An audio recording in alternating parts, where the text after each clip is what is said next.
Kami, dyan mga juwan, nakahikayuan, kapaw-pawayan, wangal, tan-amin na nandinikmot. Kaya be ako kayong pamagkilos para kayong kalikasan. Kailan yung kami, dyan mga juwan, nakahikayuan, kapaw-pawayan, wangal, tan-amin na nandinikmot.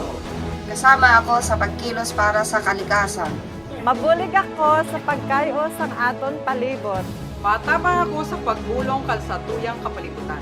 Tutulong ako sa paghilom ng ating kapaligiran. Para sa atua karon ug sa umaabot nga henerasyon. Para sa atua karon ug sa umaabot nga henerasyon. Para haton niya na nga nasumurunod nga henerasyon. Para haaton niya na nga nasumurunod nga henerasyon. Para kanatong tanan ug karon ug sa sunod henerasyon.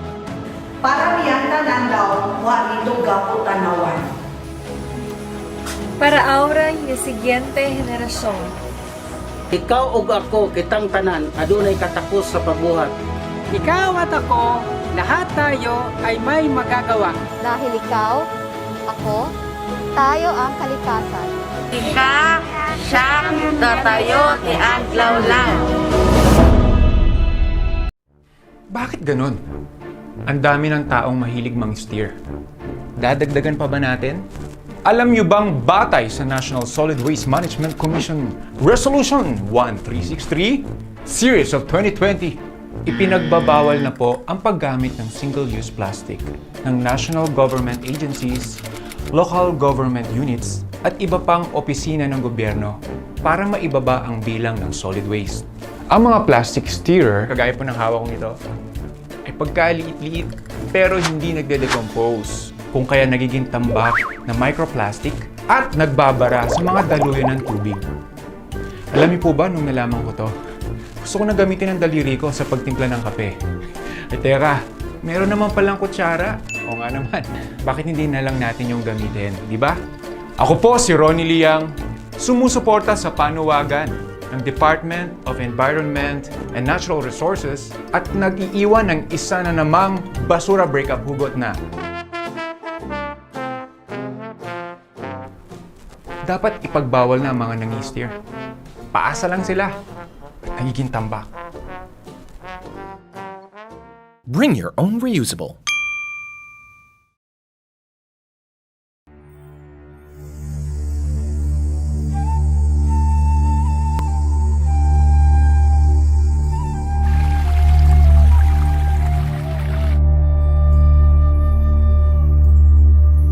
Can you hear the whisper?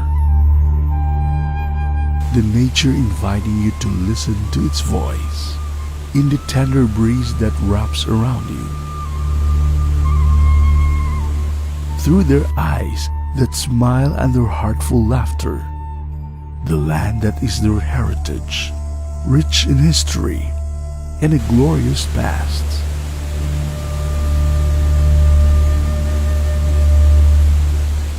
The vibrant colors of many symbols of life fills the air with energy and excitement.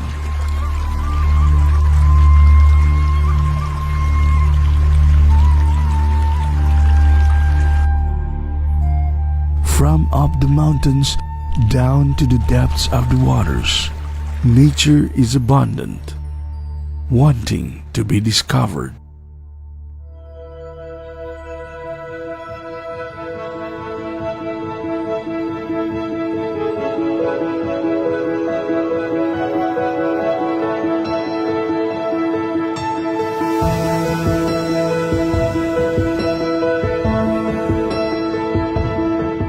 Your journey may lead to a life-changing encounter as adventures have more meaning when shared.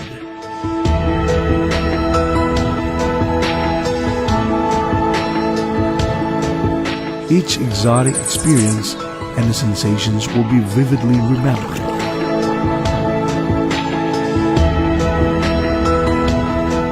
So go farther and discover more of the hidden wonders, the warmth, excitement of natural wealth.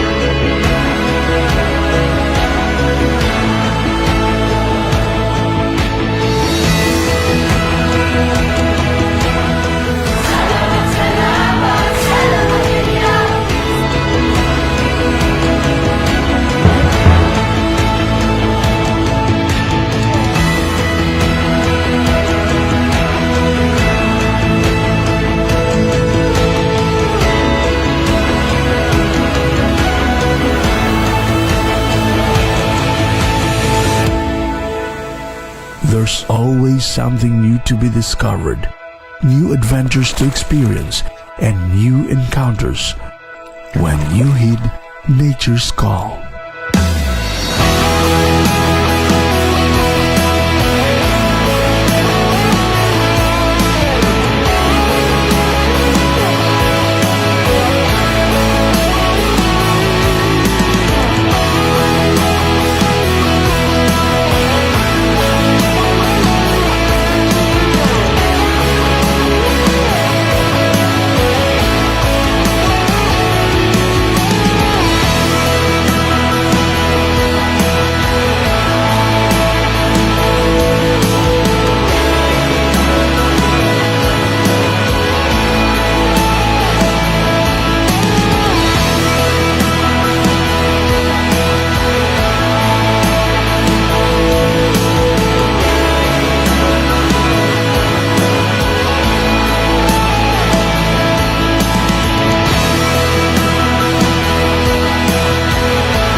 Sending message to everyone that wish you were here.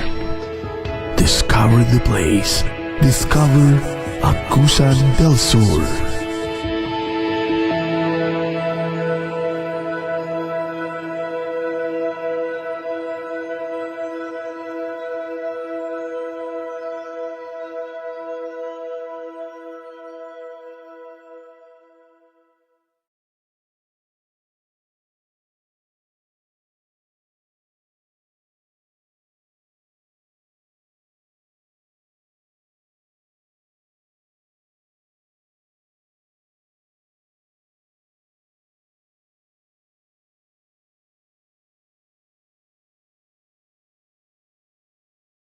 Mga kababayan, ang pambansang awit ng Pilipinas.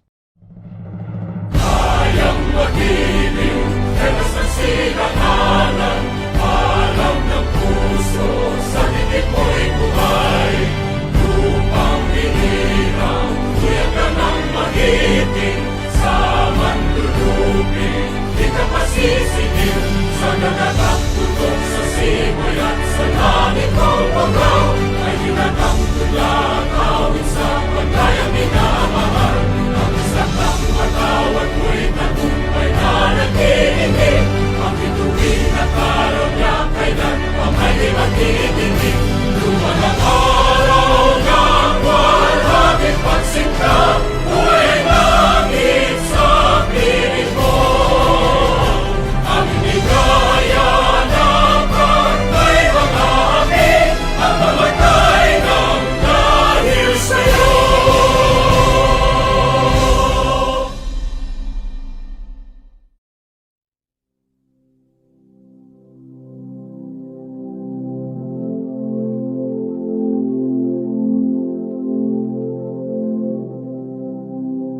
All-powerful God,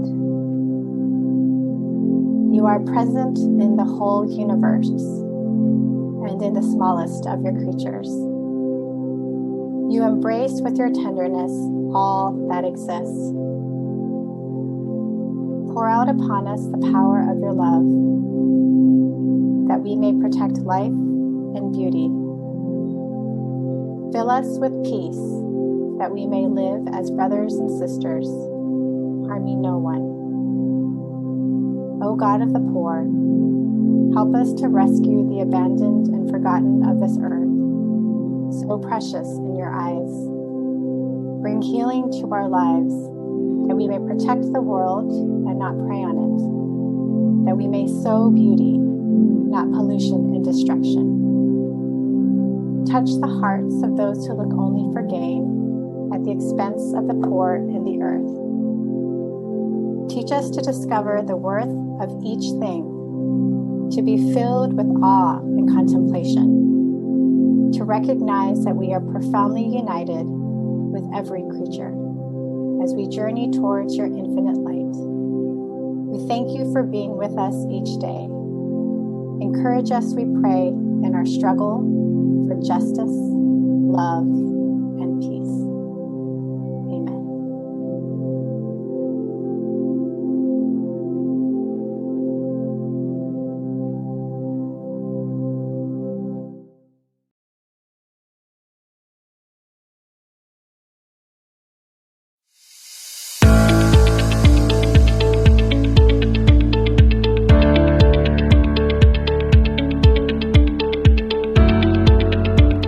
Makakalikasang araw sa inyong lahat.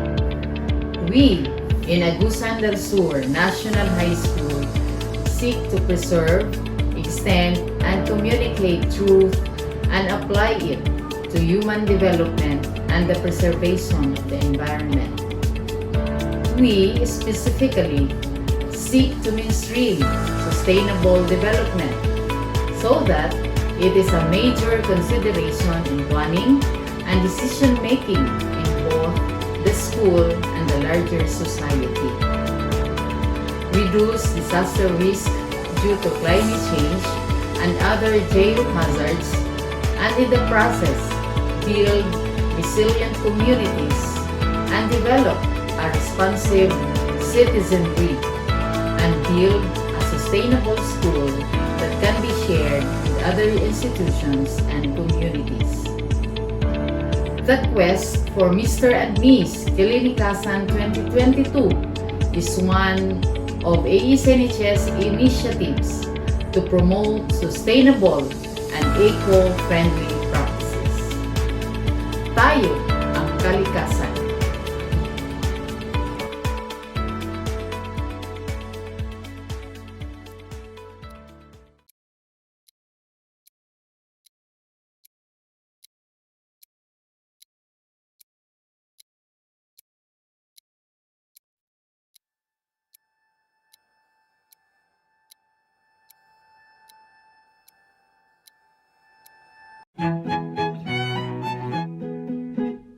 A typical Filipino produces an average of half a kilogram of trash per day. So how much waste would be generated if there is 100 million of us? In 2016, a study showed that our country generated about 40,000 tons of solid waste per day. That needs 3,000 garbage trucks to collect it. From households, these wastes are delivered to our sanitary landfills. However, as per our national law, these landfills are only required to hold residual wastes. The law further states that other solid waste must be diverted, either be reduced, reused, or recycled. This is where the problem arises. Sadly, there's only around 40 to 85% waste collected nationwide, and most of it is still not being recycled or reduced. And the uncollected trash, it's thrown in our rivers, public spaces, and open dump sites. Things are only getting worse. Our waste generation might blow up by 165% in 5 years, increasing up to more than 70,000 tons of garbage every single day. To highlight the advocacy campaign on proper solid waste management, the Agusan del Sur National High School with the Eco Savers Club brings you this year's edition of Mr. and Ms. ASNHS Cleanikasan 2022.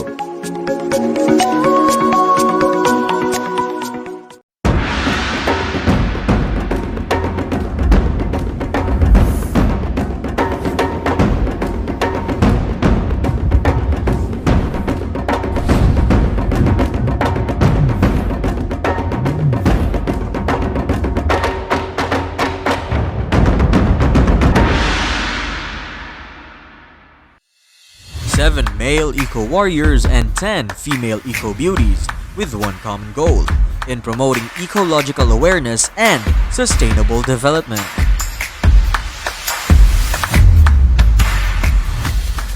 April John Pacheco from Grade 9 Guava.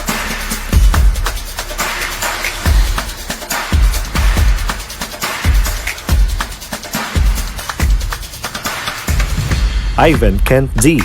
from grade 11 Pythagoras. Drix Nicholas Concepcion from grade 11 Gandhi.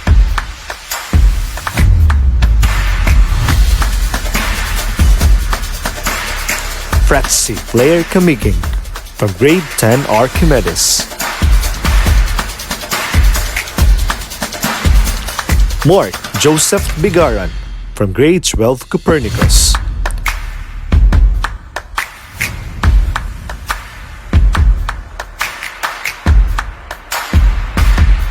Reynold Nathaniel Gosse from grade 11 Pascal. James Aaron Ilurimo from grade 11 Burgos.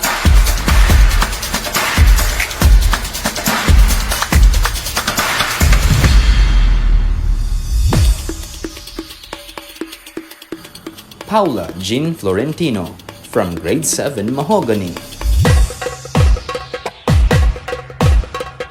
Alexandra Kate Darrell Gonzalez from grade 11 Gandhi.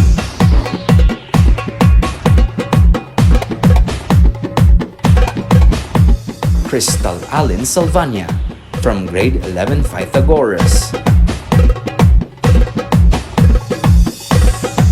Chrisley Hamil Lyon from grade 9 Avocado.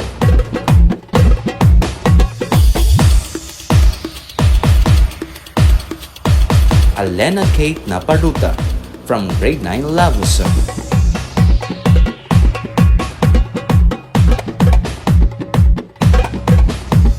Eliza Kate Parba from grade 9 Lavuso.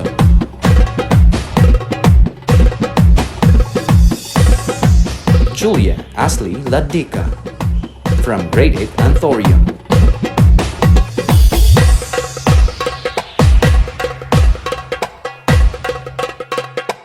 Maria Bianca Isabel Idrozo from grade 10 Archimedes. Catherine Cordova from grade 12 Copernicus.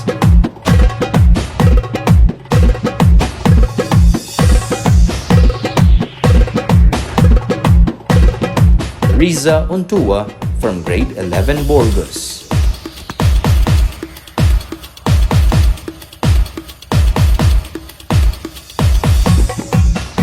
And now, your hosts, Mr. Giovanni Pontillas and Miss Jessica Caballes. Madayaw na ado kamayong hurot. Good day, everyone! Mabiyak kagagawi San Francisco. Maayong adlaw ASNHS. Good day, San Francisco! Good day, ASNHS! Welcome to the 40th founding anniversary of Agusan del Sur National High School. How are you, partner? I'm great and feeling invigorated, Ma'am Jess. Wow, I can see that. We've seen each other every day, yet your today's hour seems to be extra exquisite. Something is really burning within you. Of course, partner. For today's marks the 48th founding anniversary of ASNHS. As we celebrate these years with much challenging touch, the ASNHS headed by Dr. Marilu P. Kurugan, together with its faculty and staff, have united and conquered the spirit of Kalikasan by highlighting the celebration with a pageantry of beauties of 2022 Quest for Mr. and Ms Cleanikasan. Indeed, Cleanikasan is a customary contest held on the occasion of the school's founding anniversary.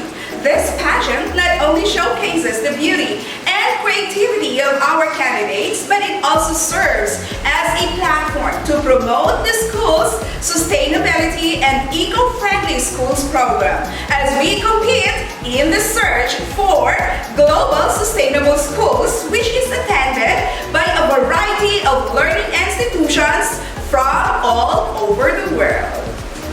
Wow! So Ma'am Jess, you're saying that this project is going global?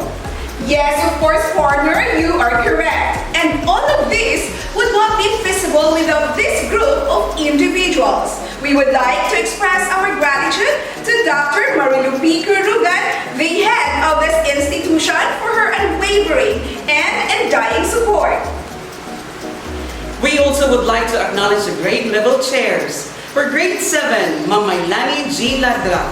Grade 8, Ma'am Anneli J. Mateo. Grade 9, Ma'am Lucrecia P. Antiga. Grade 10, Ma'am Grace N. Alburo. Grade 11, Sir Baltazar R. Sausa. Grade 12, Ma'am Mary Grace P. De La Cruz. And to our Assistant Principal for Junior High School, Sir Dewey L. Jolina. For our Assistant Principal for Senior High School Designate, Mrs. Nenita C. Hilasio.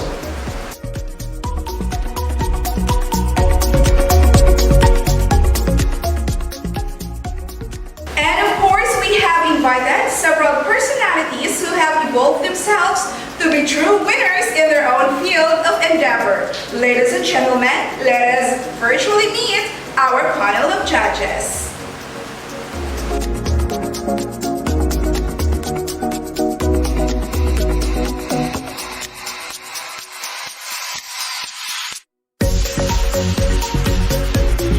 Our first judge is a graduate of Bachelor of Science Development Communication with Field of Specialization in Development Journalism in Central Mindanao University. Finished her Masters of Public Administration at Northeastern Mindanao State University. At present, she serves as Technical Officer in the Provincial Environment Management Unit in the province of Surigao del Sur and the Regional Information Officer in DENR Environment Management Bureau Region 13 since 2017. Ladies and gentlemen, our first judge, Mrs. Cherelle M. Elpa. Our second judge graduated magna cum laude with the degree of Bachelor of Arts in Communication Arts in 2013 in First Asia Institute of Technology and Humanities in Tanawan City, Batangas. She finished her master's degree in Public Service Management in 2020 in St. Joseph Institute of Technology in Butuan City. At present, she is the Communications Development Officer 2 at DENR Region 13 Regional Strategic Communication and Initiative Group and designated as Assistant Head at DENR Regional Public Affairs Office and Regional Youth Desk Officer in DENR Caraga. Environment and Natural Resources Academy Awardee in Leadership and valedictorian in the 6th batch of ENRA Basic Course of the DENR, awarded as the Best TV Advertisement Public Service Announcement as Director in the 33rd Catholic Mass Media Awards. Ladies and gentlemen, Ms. Maria Catherine M. Gonzaga. Our third judge is an alumna of this institution, taking up Bachelor of Science in Ceramic Engineering in Mindanao State University, Iligan Institute of Technology, a class valedictorian in San Francisco Pilot Central Elementary School, and graduated with high honors in Agusan del Sur National High School, crowned as 2019 by Naliyagan. Currently working as Executive Assistant to CEO at Resolve CX, a digital marketing virtual assistant at Outsourced Doers, a personal virtual assistant at LPR Global and Enterprises, LCC, and researcher at Amazon Product Research. Ladies and gentlemen, our third judge, Ms. Larry Demetrio.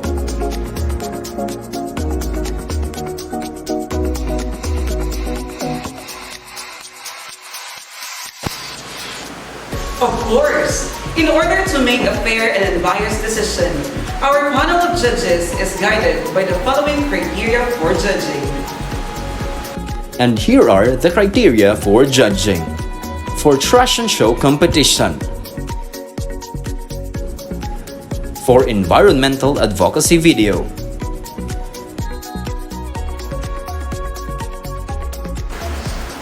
Through education and our own demonstration of environmental stewardship, we are able to advocate and act for environmental advocacy in our own little ways. Ladies and gentlemen, let us witness our hopefuls for their environmental advocacy presentation.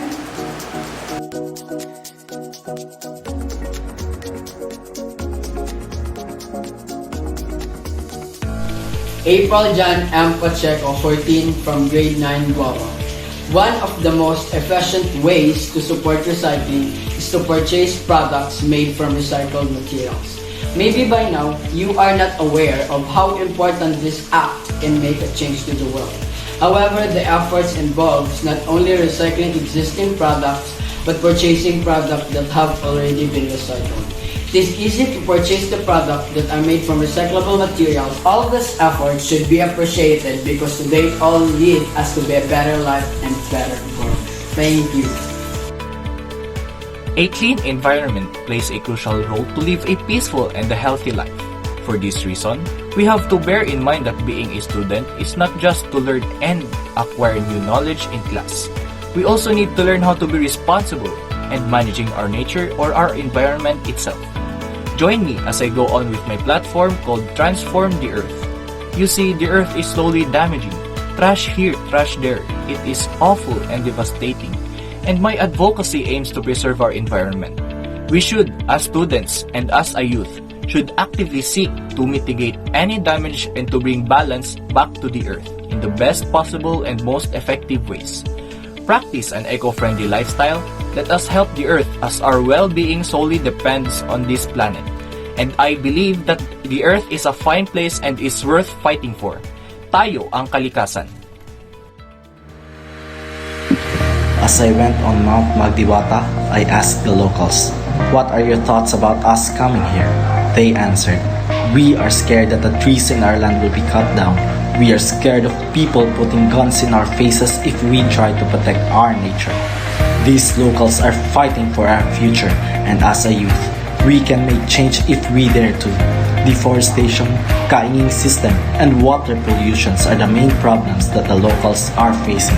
If we put action to this, such as volunteering in tree planting, joining in youth group just like EcoSaver, reforestation, campaigning for a sustainable earth, and sharing your voice online about fighting for our nature, as simple as that, we can save our future and children will have a better world.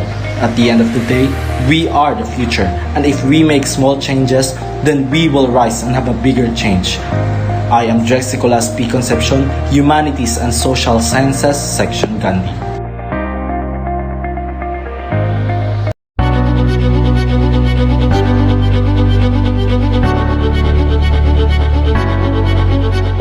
Nature can live without humans, but humans cannot live without nature. Growing up in my municipality of San Francisco, I have always witnessed firsthand the activeness and involvement of my ates and kuyas towards environmental protection, and that inspired me to do the same. To promote environmental education among youth is to carry a burning torch. It is action carried by one to illuminate the lives of many, and I would raise this torch high enough so that people can see and feel its light. So let us protect our environment through our actions, as our micro efforts will have macro effect in saving our Mother Earth. I believe that to be better for sustainable development for young audience, one would need to be ready. He is someone who is able to influence positively and inspire other people. He is someone who has the heart to serve and a strong mind to show to people. I believe that is exactly who I am. Within the next decade or so, we are going to pass a number of tipping points beyond which it's going to be difficult to recover. Reckless burning of fossil fuels, deforestation, pollution of the ocean. How is it possible that the most intellectual being that ever walked the planet is destroying its only home? Environmental reforms are a must. It's a summoning to divinity, an embodiment of a great holy narrative. Healthcare's long-term viability is predicted on its success. As leaders of a healing ministry, our voice, our presence, our meaning-making, and our existence in the mystery, whisper, and silence are all proof of who we are. And they warn us that more must be done to safeguard our human health and environment.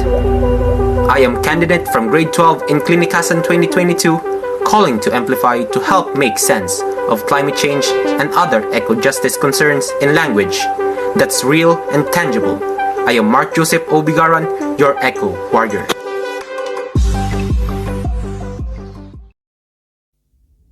Water pollution, one of the Philippines' major environmental issues.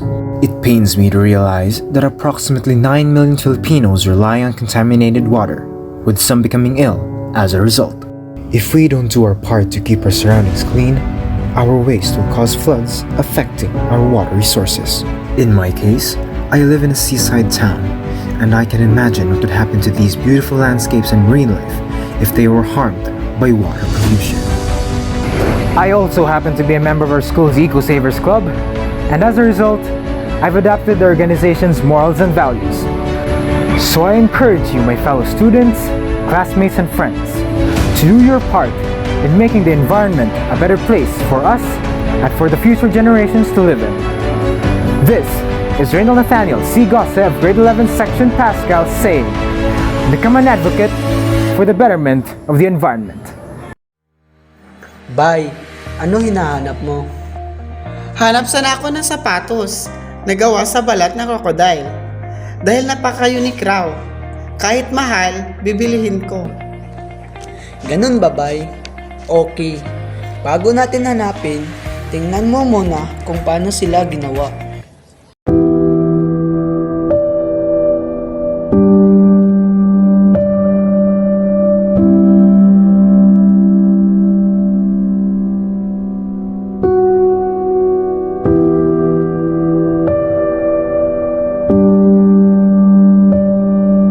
So, ngayon Bay, bibilhin mo pa ba yung gusto mong sapatos? Di na bale, awang-awa ko sa kanila.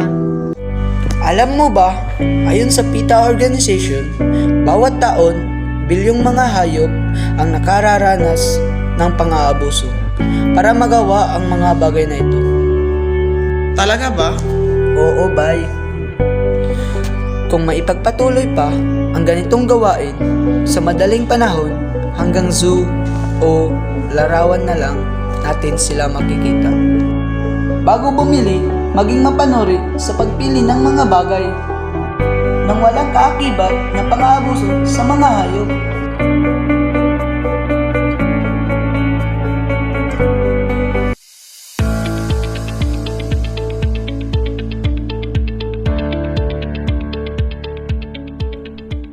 Hi, my name is Paula Jean F. Florentino from Grade 7 SPG Mahogany.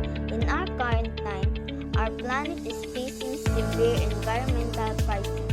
The future of the human race is uncertain to our indiscriminate consumption of resources and irresponsible pollution on Earth. Environment refers to the natural surroundings and conditions in which we live. Unfortunately, this environment has come under serious threat. This threat is almost entirely due to human activities. These activities have certainly caused serious damage to the environment. This damage causes risk to survival of the living things here on Earth. That is why we need an urgent need to save our environment for the future. One of these is recycling. Recycling is a process in which you are collecting materials or waste to create new products. By doing this, we can minimize waste and help the environment, just like what I did. I used the sack as shirt and chapal as glass. By doing these efforts, we reduce additional waste that will not only harm the planet today, but future generations as well be created and save our planet. Thank you.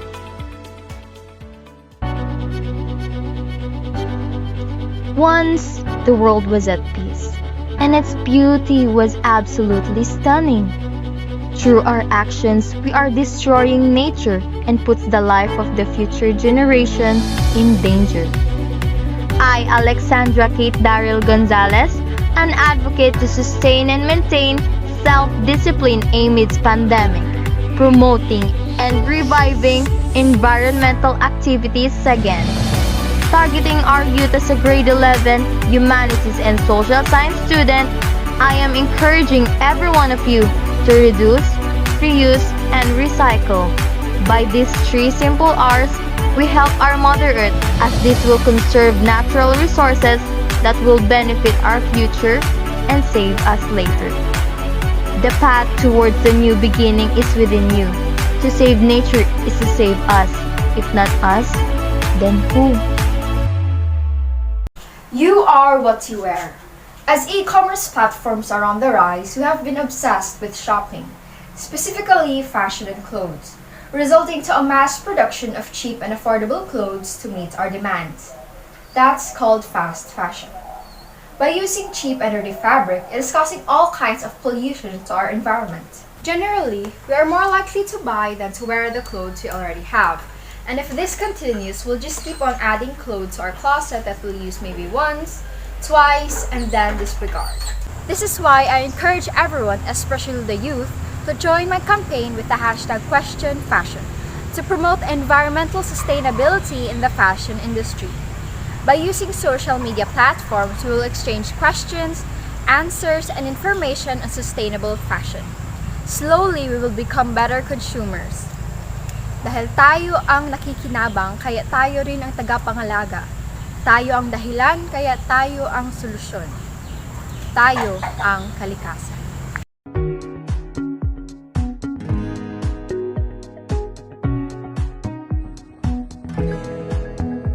Good day, Agusanon. I am Kisli Janelle G. Lion, a grade 9 student of Agusan Sur National High School.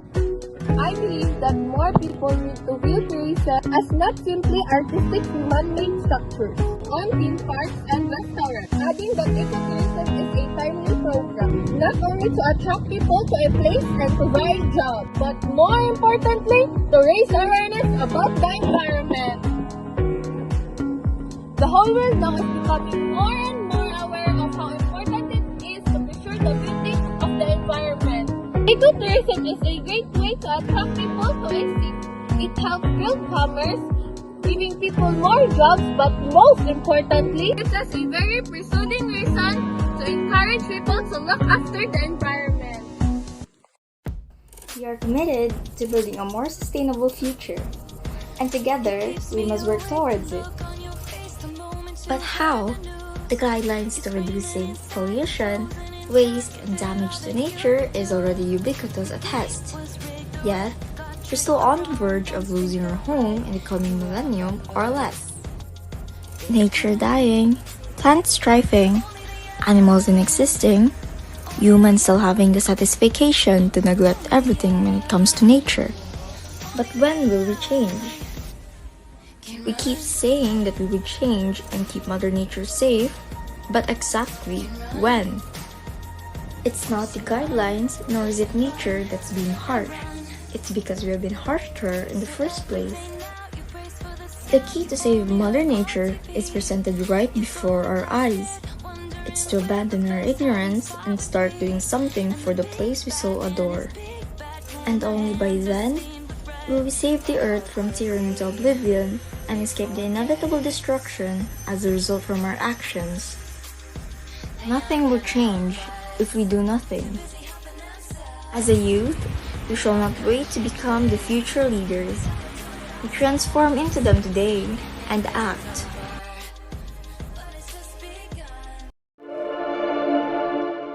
Mother Nature is a wonderful God's creation. It is a perfect God's gift and a lovely place to live in. Sad to say, due to illegal human interference, our Mother Nature is facing a lot of problems nowadays. Pollution, global warming, improper waste disposal are some of the major problems that we are currently facing. As youngsters, we should take a stand, make a move for saving our environment. We should commit to foster and strengthen the information education campaign in environmental laws and other related laws that aims to protect and sustain our Mother Earth. Remember, every small change makes a huge impact in the long run. Hey there, I'm filming this video to promote my advocacy. It is called the Advocacy for the Environment or Environmental Advocacy.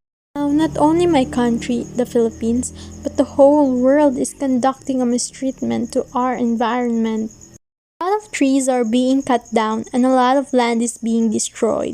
Only little work has been done to counteract these problems. Face the reality that we, humans, are always violating these rules for environmental safety, even if these rules are for our own good. Let's change this through small acts like community cleanups and proper segregation in school and even in our own homes. We can lessen the harmful effects that we humans have on our environment. Let's follow the rules given by the Department of Environment and Natural Resources, or the DENR, and help them promote stricter guidelines in environmental protection and safety. So, let's all work together to create a brighter and greener future for the new generation. I am Julia Ashley, and this is my advocacy.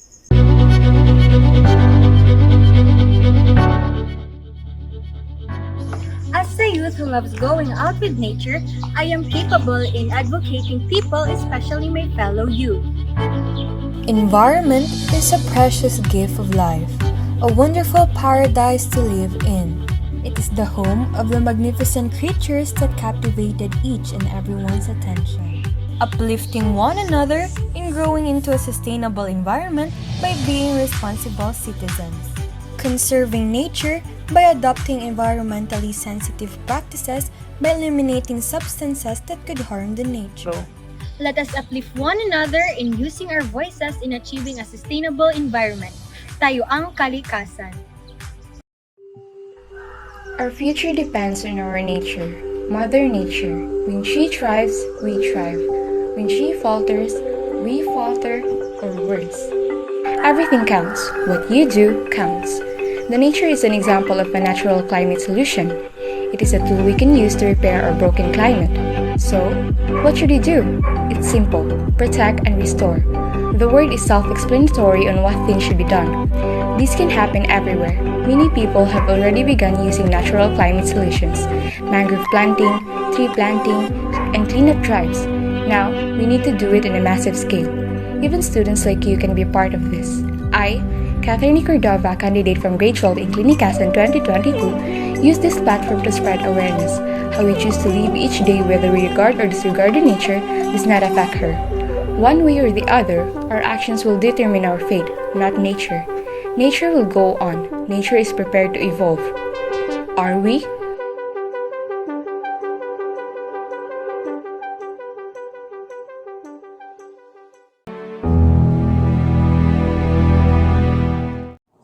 Wag! Masasaktan siya! Tigil! Alam niyo ba, mayroong batas ang pag-aabuso sa mga hayop? Ayon sa RA 8485, the Animal Welfare Act of 1998 na inamyendahan ng RA 10631, pagkatika, ikasyam. Sino mang tao na paksa sa kahit anumang pag-aabuso, pagmamaltrato o pagpapabaya ay paparusahan ng pagkakakulong at pagpapabayarin ng multa. Pigilan natin ang anumang klaseng pang-aabuso dahil bawat hayop, panlupa man at pantubig, may mga karapatan. Dapat sila ay pahalagahan. Kaya't ako, tayo, may magagawa. Kaya't tara, maging boses tayo para sa kanila. Isulong natin ang kanilang karapatan.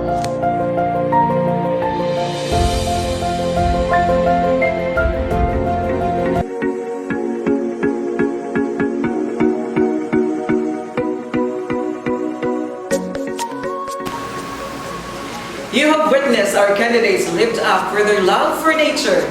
And the winner for the best in environmental advocacy is...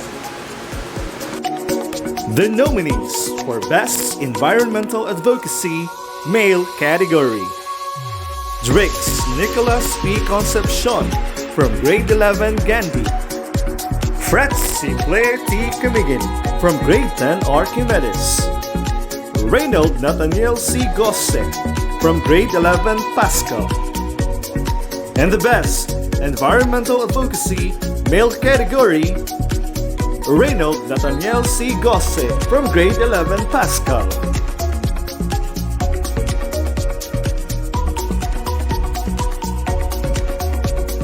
Here are the nominees for Best Environmental Advocacy Female Category: Alexandra Kate Darrell Gonzalez from grade 11 Gandhi. Crystal Alin Salvania from grade 11 Pythagoras. Catherine Cordova from grade 12 Copernicus. And the best environmental advocacy female category, Alexandra Kate Darrell Gonzalez from grade 11 Gandhi. A budget would be so dull without beauties. Ladies and gentlemen, our Cleanikasan 2022, Mr. and Ms Photogenic.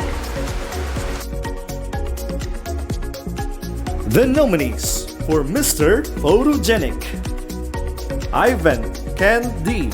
from grade 11 Pythagoras. April John Pacheco from grade 9 Guava. Fratzy Flair T. Camigin from grade 10 Archimedes. And our Mr. Photogenic is Ivan Kent D. from grade 11 Pythagoras. The nominees for Miss Photogenic: Alena Kate Naparuta from grade 9 Labusa. Crystal Allen Salvania from grade 11 Pythagoras. Maria Bianca Isabel Idroso from grade 10 Archimedes. And our Miss Photogenic is Crystal Allen Salvania from grade 11 Pythagoras. The People's Choice Award is determined through online voting by looking at the total number of reactions and shares a candidate gets in his or her individual photo posted on Facebook. Garnered the highest reactions and shares in total, our People's Choice Mr. and Ms. Awardee are Mr. Drix Nicholas P. Concepcion of grade 11 Gandhi and Miss Alexandra Kate Darrell Gonzalez of grade 11 Gandhi.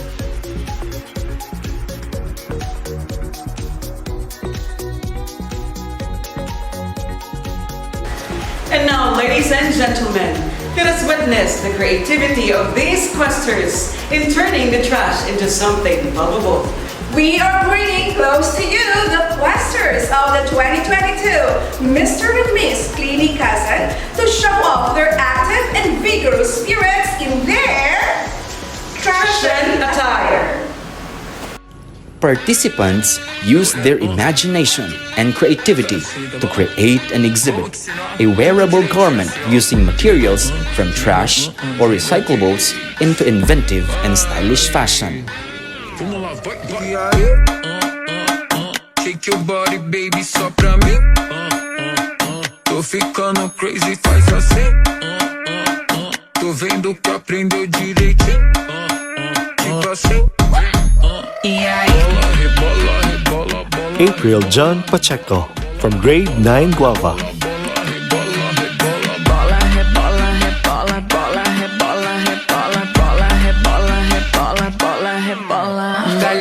Ivan Kent D. from grade 11 Pythagoras. So much body, you want it so bad. If I let you taste, just know this ain't no race. With the stamina, you better show that. Do what I want, it don't matter what you say. Baja downtown, ooh la la la, ooh la. Wind up my waist. Drix Nicholas Concepcion from grade 11 Gandhi.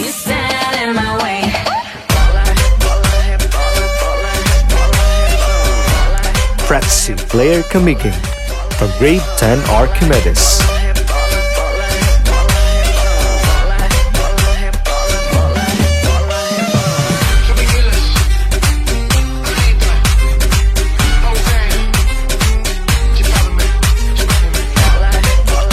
Mark Joseph Bigaran from grade 12 Copernicus.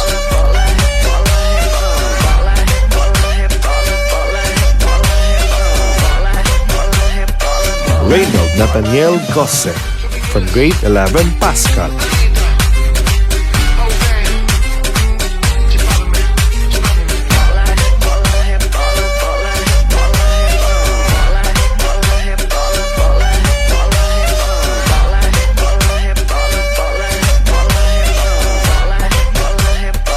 James Aaron Ilyurimo from grade 11 Burgos.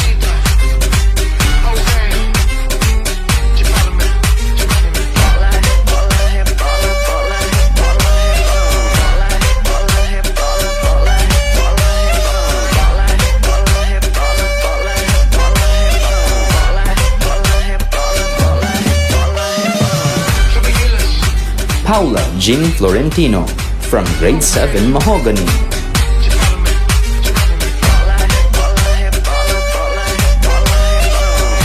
Alexandra Kate Darrell Gonzalez from grade 11 Gandhi.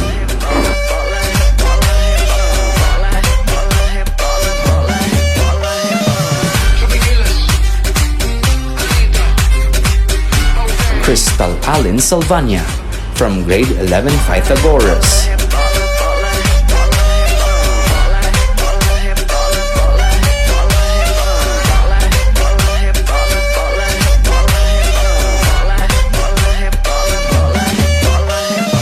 Chrisley Hamill Lyon from grade 9 Avocado.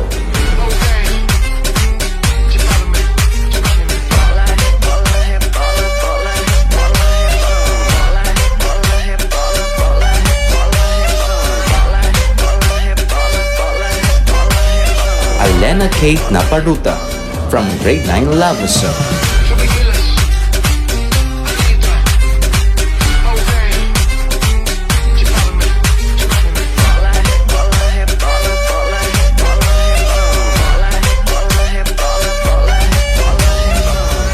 Eliza Kate Parba from grade 9 Lavuso.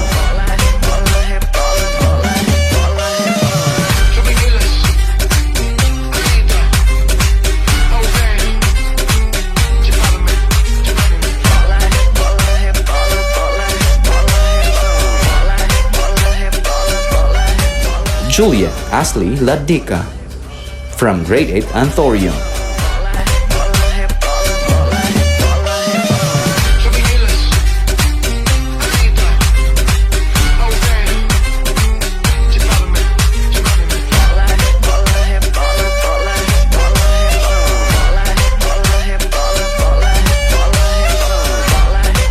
Maria Bianca Isabel Idrozo from grade 10 Archimedes.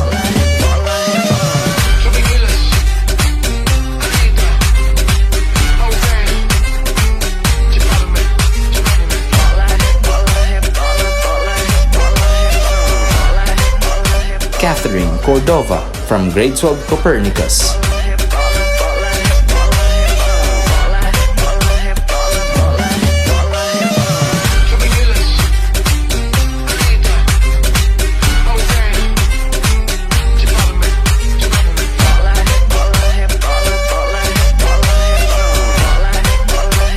Riza Untua from grade 11 Burgos.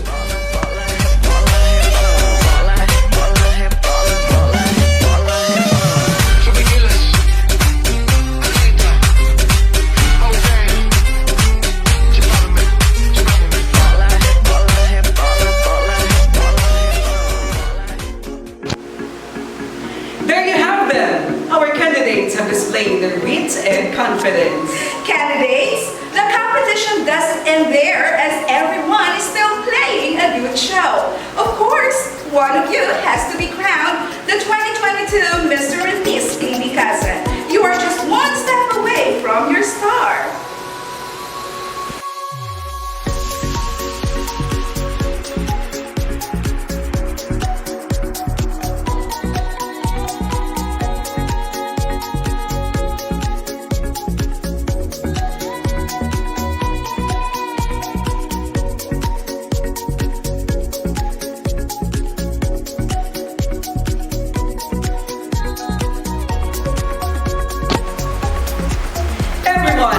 Brace yourselves. We have now the results of the winning candidates. Here are the nominees for Best in Dress and Attire, Male category. April John Pacheco from grade 9 Guava. Drix Nicholas Concepcion from grade 11 Gandhi. Mark Joseph Bigaran from grade 12 Copernicus. Reynold Nathaniel C. Gosse from grade 11 Pascal. Best in Trash and Attire Male category, Reynald Nathaniel C. Gosse from grade 11 Pascal. Best in Trash and Attire Female category, the nominees: Alexandra Kate Darrell Gonzalez from grade 11 Gandhi, Crystal Allen Salvania from grade 11 Pythagoras, Eliza Kate Parva from grade 9 Labuse. Our best in Trash and Attire Female category, Eliza Kate Parva from grade 9 Labuse. Ladies and gentlemen, our major echo titles. Starting off with Mr. ASNHS Cleanikasan Either 2022, April John Pacheco from grade 9 Guava. Miss ASNHS Cleanikasan Either 2022, Kisley Hamel Lion from grade 9 Avocado. Mr. ASNHS Cleanikasan Fire 2022 is Fratzi Claire Camiging from grade 10 Archimedes. Miss ASNHS Cleanikasan Fire 2022 is Catherine Cordova from grade 12 Copernicus. Mr. ASNHS Cleanikasan Water 2022 is Mark Joseph Bigaran from grade 12 Copernicus. Miss ASNHS Cleanikasan Water 2022 is Eliza Kate Parva from grade 9 Labuse.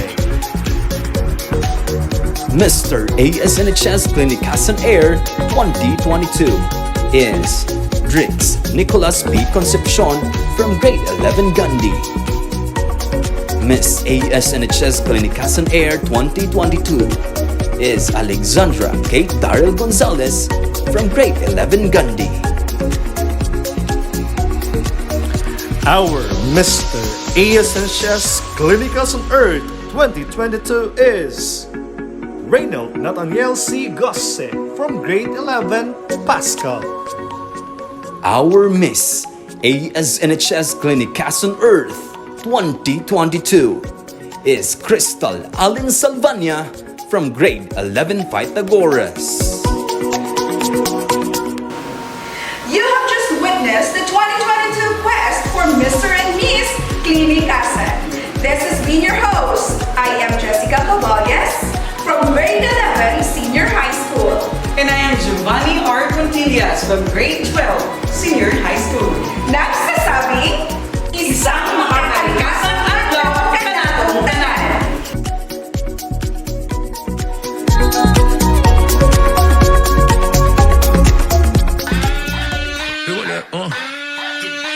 Fast d'abord, vois-moi qui c'est noir, tout le direct, je suis sûr. Jiggy don't, vamos lá, vai. Shake your body, baby, só pra mim. Tô ficando crazy, faz assim.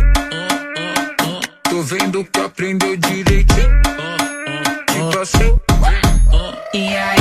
Rebola, rebola, bola, rebola, rebola, bola, rebola, rebola, bola, rebola, rebola, bola, rebola, rebola, bola, rebola, rebola, bola, rebola, rebola, bola, rebola. Dale aí. I need you to focus, watch me throw it back. So much body, you want it so bad. If I let you taste, just know this ain't no race. With this